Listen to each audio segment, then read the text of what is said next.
Caros colegas, estamos aqui hoje na sede do Tribunal Regional do Trabalho da 2ª Região e conosco aqui o ilustre desembargador federal do trabalho, o Dr. Francisco Ferreira Jorge Neto, que é professor universitário, professor da Escola Paulista de Direito, do Legale, do curso Shigemori, e também autor de diversos livros, entre eles o livro do Direito do Trabalho, Direito Processual do Trabalho e Prática Jurídica Trabalhista. Obras de extrema importância para o advogado que milita na área trabalhista, que está à disposição dos interessados, inclusive na CAASP, que oferece esses livros a quem tiver interesse. Estamos aqui hoje para comentar sobre a nova lei do aviso prévio proporcional, a lei 12.506/2011, onde o Dr. Francisco Jorge vai tecer aqui vários comentários importantíssimos para elucidar muitas dúvidas que nós advogados temos no nosso dia a dia, inclusive por ser uma lei nova, de pouco esclarecimento, poucos artigos, e estamos aqui então para ouvir essa preciosos comentários do Dr. Francisco Jorge. Dr. Francisco, boa tarde. Muito obrigado. Boa tarde, Dr. Gerson. Muito obrigado pela recepção. Eu que agradeço o convite, estamos aqui. Agradeço muitíssimo mesmo. E gostaria de saber do senhor então, sobre essa nova lei 12.506, o que o senhor entende com relação à retroatividade do efeito dessa lei, com relação à vigência dela agora nesse mês, do mês passado de outubro? Caros ouvintes, muito boa tarde. Para os que nos ouvem de madrugada, boa madrugada, não é? Mas veja, com relação à questão, Dr. Gerson, eu entendo que a lei não tem efeito retroativo. Não tem efeito retroativo porque é uma das cláusulas pétreas da norma constitucional a não retroação da lei. Porque a lei há de respeitar o ato jurídico, perfeito, a coisa julgada e o direito adquirido. Então, partindo do pressuposto do artigo 5º, inciso 36 da Constituição Federal, a lei que ampliou o prazo do aviso prévio, exatamente em função do inciso 21 do artigo 7º da Constituição Federal, não tem efeito retroativo. Vale dizer, abrange aquelas hipóteses em que houve o ato da rescisão após a vigência da lei, após a sua publicação, mesmo porque a lei 12.506 não tem período de vacatio legis. Muito bem.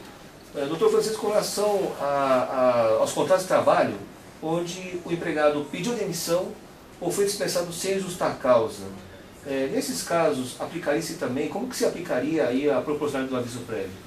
Professor Gerson, aí eu necessitaria fazer um pequeno retrocesso. Qual seria este retrocesso? O legislador constituinte de 1988, ele optou em não mais criar um sistema de estabilidade ampla e genérica como havia, que era outrora estabilidade decenal. Ele fez com que houvesse um sistema de garantia. Veja bem, não vamos dar estabilidades amplas e genéricas, mas sim limitar o poder potestativo do empregador de pôr fim ao contrato de trabalho via uma série de implementos de restrições, via estabilidades provisórias e via a ampliação do prazo do aviso prévio. Então veja, se o aviso prévio, antes da Constituinte de 88, representava o ato pelo qual uma das partes, tanto empregado como empregador, punha fim ao contrato de trabalho, hoje o aviso prévio, além de ter esse elemento característico, também serve para limitar o poder potestativo do empregador de pôr fim ao contrato de trabalho. Então hoje o aviso prévio tem uma outra realidade, e esta realidade está presente no próprio inciso 21, que regula o aviso prévio, dizendo que ele seria proporcional ao tempo de serviço. Então, nós não podemos ver esta lei como se fosse igual para o empregado como para o empregador. Então, eu entendo que esta lei serve mais para beneficiar o empregado do que para prejudicar o empregado. Então, para que o senhor tenha uma ideia, entendo eu que se o empregado pedir a conta, o aviso prévio continuará sendo de 30 dias, independentemente do número de anos em que ele tenha de contrato de trabalho. Por outro lado, se ele vier a ser mandado embora pelo empregador, ele terá direito ao número de dias proporcional ao seu tempo de trabalho. Então, se ele tiver mais de um ano, o aviso prévio será de no mínimo 33 dias. Se ele tiver 2 anos, 36 dias. Vale dizer, para cada ano, 3 dias de trabalho. É assim que eu penso. Certo. Doutor Francisco, como é que ficaria a proporcionalidade com relação aos meses trabalhados inferior a um ano, mais ou menos? Então, veja, o artigo 478 da CLT diz, quando se tinha o período da estabilidade, vale dizer, quem tinha menos de 10 anos ganhava uma indenização por cada ano de trabalho, 1 mês de salário. Hoje, como é que fica? Hoje nós temos este artigo revogado, mas nós temos a sua inteligência. O período inferior a 12 meses, mais superior a 6 meses, deve ser computado como se fosse um período de 1 ano. Então veja, se eu tiver 1 ano e 7 meses, vou ganhar 6 dias além dos 30 dias. Se eu tiver 2 anos e 4 meses, eu vou ganhar o mesmo tanto, eu vou ganhar 36 dias de aviso prévio. Por quê? Porque a fração igual e inferior a 6 meses não é computado como prazo integral.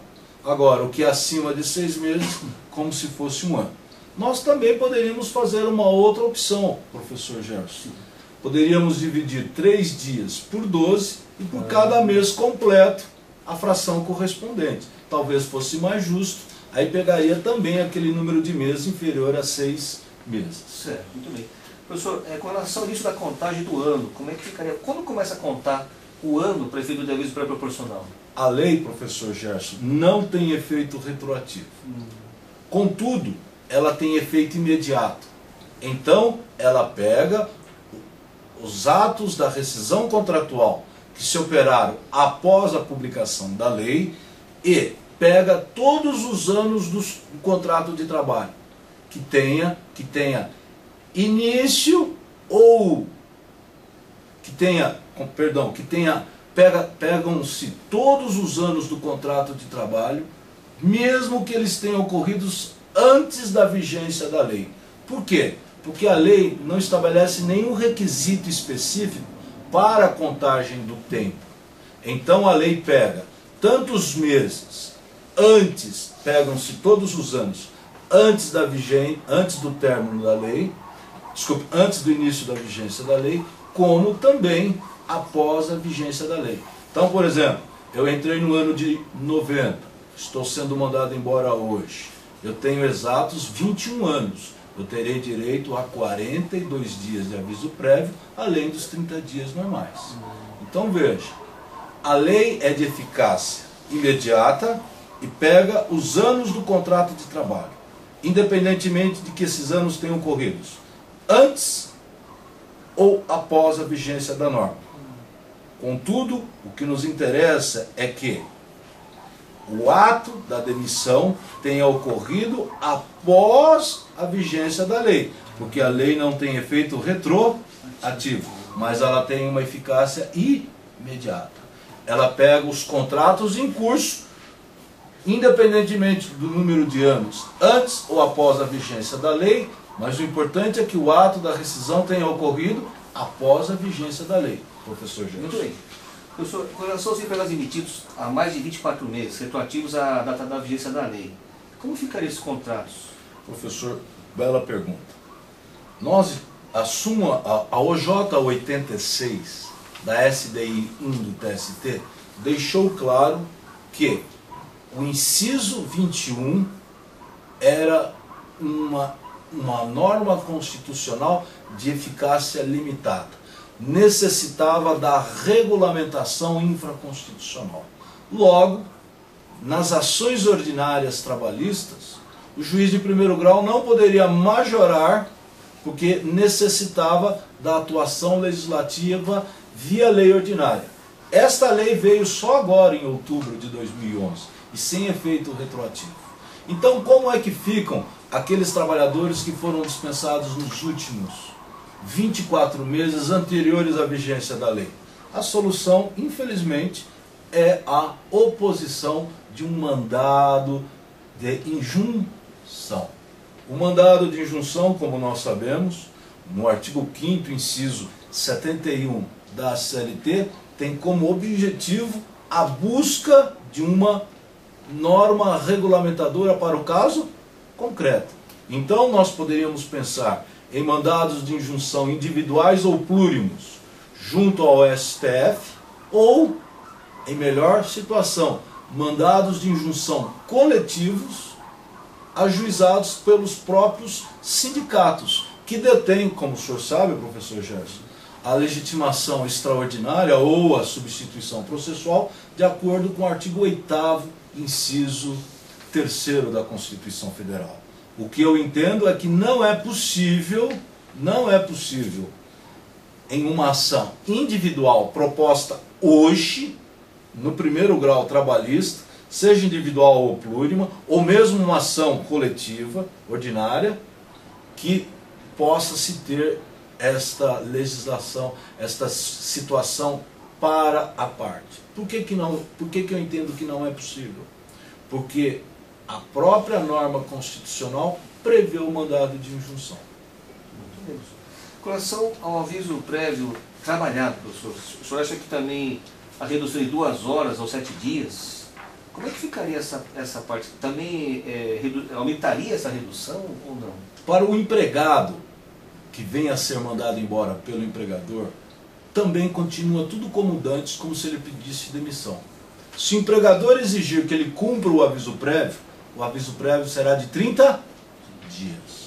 E o empregado terá direito a uma redução de 2 horas diárias ou de 1 semana, ele escolhendo a modalidade em que haverá a observância da redução. O empregador não poderá exigir do empregado que o aviso prévio seja proporcional ao número de dias efetivos do aviso prévio. Então, veja, eu tenho direito a 42 dias de aviso prévio. Se o empregador quer que eu cumpra o aviso prévio, se ele me dispensar, eu vou cumprir 30 dias, vou receber o correspondente a 42 dias, e nesse prazo de 30 dias eu vou ter uma redução diária de 2 horas ou de 1 semana. Eu não posso entender que a Lei 12.506 deva ter uma aplicação linear, tanto para o empregado como para o empregador. Foi intuito do legislador, quando ele majorou este prazo do aviso prévio, não criar um ônus para o empregado, e sim um ônus para o empregador, fazendo com que evitasse-se as dispensas, majorando o acréscimo ao aviso prévio. Esta é a minha opinião. Professor, com relação aos reflexos do aviso prévio proporcional, o senhor tem que também cabe reflexo das demais verbas? Olha, o aviso prévio, com relação às incidências, continua da mesma forma. Nós vamos ter direito à incidência do número de dias em 13º, nas férias, no abono das férias e no fundo de garantia. E também já até vou um pouco mais além. Também vamos ter o mesmo reflexo, professor Gerson, no cálculo da data da baixa na CTPS, OJ 82, como também na contagem do termo inicial da fluência do biênio da prescrição total, OJ 83. Muito bem. Professor, dessa maneira, da minha parte, eu fico muito agradecido. Eu gostaria que o senhor fizesse algumas considerações finais para nós encerrarmos aqui o nosso encontro. Pois bem, é inegável que a lei traz custos a mais para o empregador, não tenho dúvida. Mas este era o intuito do legislador constituinte do ano de 88, quando majorou o aviso prévio proporcional ao tempo trabalhado. Hoje, o aviso prévio tem uma outra visão. É uma forma de amparar o trabalhador, fazendo com que ele permaneça no emprego, tornando-se mais custoso o ato da dispensa. Então a lei não pode ser vista pelo prisma da igualdade, porque ela não parte do pressuposto da igualdade, e sim da própria desigualdade. Então esta é a minha opinião.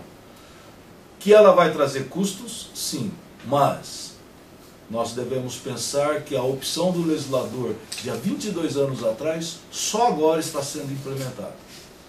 Oxalá a lei possa trazer uma nova visão para as relações individuais e coletivas, e evitando-se aquilo que nós chamamos talvez das dispensas coletivas. Esta é a minha opinião, professor Gerson. Muito obrigado. Muito obrigado, doutor Francisco. O senhor muito gentil, sempre solícito, nos atendeu aqui. Fico muito agradecido. Em nome da advocacia, como eu sou advogado, acho que posso falar em nome da advocacia, eu creio que o senhor auxiliou de forma imensurável a todos nós advogados que temos essas dúvidas. E eu fico à disposição do senhor também, quando o senhor precisar de alguma coisa da advocacia, estamos sempre à disposição do senhor. Sempre que o senhor precisar de alguma coisa, estou aqui a postos.